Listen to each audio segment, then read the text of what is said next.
Afternoon there, boys and girls. Right, today, Chrysler 300C. I'm actually doing an aircon unit on it, but this is the key, and it has had some problems. So what I said I'd do to the people is take it out and put a fresh battery in it for them. But I'm going to quickly show you how it all comes to pieces, and what you do and what you don't do. Right, so screw on the back, which are stubborn to say the least. So you need to get that undone.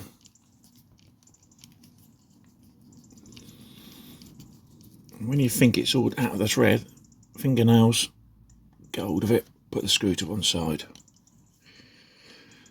Next thing is there's a little gap. Can you see it just there?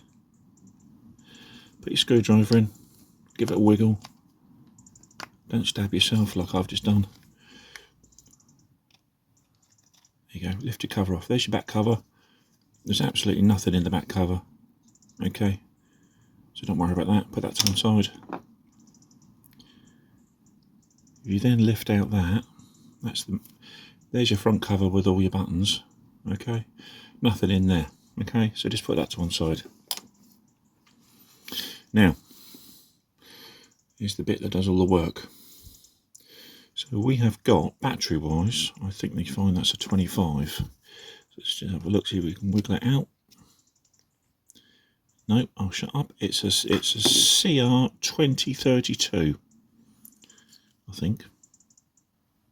Yeah, 2032.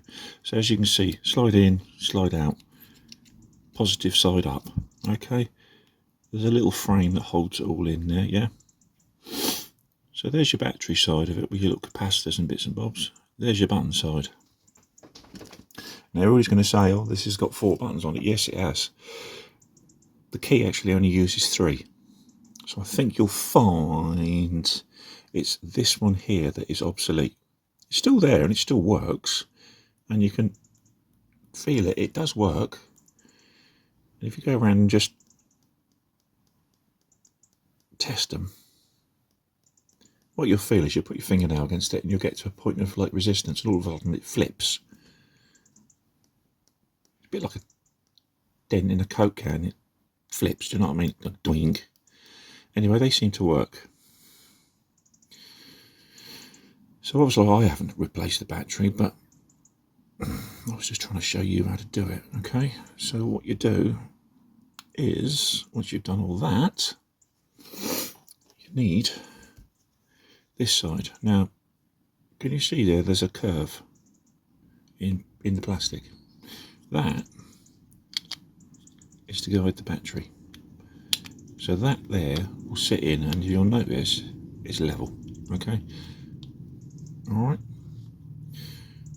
so there's a little bit of play on it, but just leave it in there. All you need to do is bring your top back over, that on top. You'll hear it click. There you go, a nice click, and it goes in. Then find that minute tiny little blighter of a screw and get it back in there. Right, I hope that helps you.